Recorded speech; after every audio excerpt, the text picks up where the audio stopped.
నీ దగ్గర ఏమైనా తగిన ఆధారాలు ఉంటే కోర్టుకు సమర్పించమ్మా, పోలీసులకు అప్పగించు. అదే అర్థం కావట్లా. ఇదేమైనా రాజకీయ కుట్ర, ఏమైనా డబ్బులు అవసరం కుట్ర ఏందనేది అదివరకు అర్థం కావట్లేదు. ఆమెకు ఒక వాల్యూ ఉంది, ఆ వాల్యూ అనేది పోగొట్టుకుంటుంది ఈరోజు. ఏంటంటే ఆ కేసుకు సంబంధించిన ఆధారాలన్నీ పూర్తిగా ఉన్నాయి అని చెప్పేసి పవన్ కళ్యాణ్ గారు కొంతమంది మాటల ద్వారా నమ్మి ఆ మాటలన్నీ వచ్చినాయి. కానీ తర్వాత ఆయన పరిశీలన మొత్తం తీస్తే డేటా అంతా ఒక్క సాక్ష్యం కూడా లేవు, సాక్ష్యాలన్నీ తారుమారులో ఉన్నాయి అని చెప్పేసి ఇంకా పోలీసులకు అది పరీక్షగానే ఉంది అని చెప్పేసి ఆయన ఆగి ఏమీ మాట్లాడలేని పరిస్థితి. ఏదో అవకాశం దొరికిందిలే అని చెప్పేసి ఈమె ఏదో మాట్లాడుతున్న మాటలు తప్ప వచ్చి 2 సంవత్సరాలు అవుతుంది. చూద్దాం. పోలీసులకైతే ఒక పరీక్ష అయితే ఉంది కదా, వదిలిపెట్టలేదు కదా, కేసు ఏదో కొట్టేసి పక్కన పడేయలేదు కదా.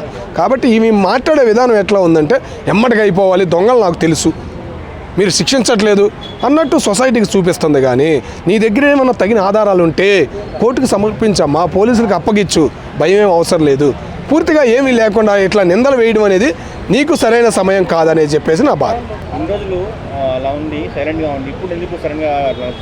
అదే అర్థం కావట్లా. ఇదేమైనా రాజకీయ కుట్ర, ఏమైనా డబ్బులు అవసరం కుట్ర ఏందనేది అదివరకు అర్థం కావట్లేదు. ఆమెకు ఒక వాల్యూ ఉంది, ఆ వాల్యూ అనేది పోగొట్టుకుంటుంది ఈరోజు. ఆ కేసు పరంగా చాలామంది బాధపడ్డారు. ఆ బాధని ఒక రకంగా చూసే విధంగా తయారు చేయొద్దమ్మా. నీ దగ్గర ఏమైనా తగిన ఆధారాలు ఉంటే బయట పెట్టు. తెలుసా నీకెవడు ఆ నిందితులు బయటకు చెప్పు. సొసైటీకి భయపడాల్సిన అవసరం లేదు ఇప్పుడు. కానీ పోలీసుల మీద నీవు జరుగుతుంది అది. దాన్ని పవన్ కళ్యాణ్ గారి మీద నింద వేయద్దాం అనుకుంటే ఎవరూ స్వాగతించరు. అది అంటే రావణ్ లాంటి కేసు మీద పెట్టిన దృష్టి నా కూతురు కేసు మీద ఎందుకు పెట్టారని చెప్పి అడుగుతుంది. రామన్ కేసు ఎట్లాంటిది అనుకుంటున్నావన్నా? అదొక టెర్రరిజమే అంతం చేయబోతున్న మోడీ గారికి ఒక అగ్ని పరీక్ష లాంటిది. అది నక్సలైట్లు మొత్తాన్ని ఏరిపారేస్తున్నారు తెలుసా. దగ్గరగా 2 లక్షల మంది బీఆర్ఎస్ఎఫ్, సిఐఎస్ఎఫ్ కమాండ్లు జల్లెడ బట్టల్లా పట్టుకుని లాపేస్తుంటే ఇలాంటి ఎదవలు ఆ ఉచ్చులోకి దిగుతుంటే ఎట్లా?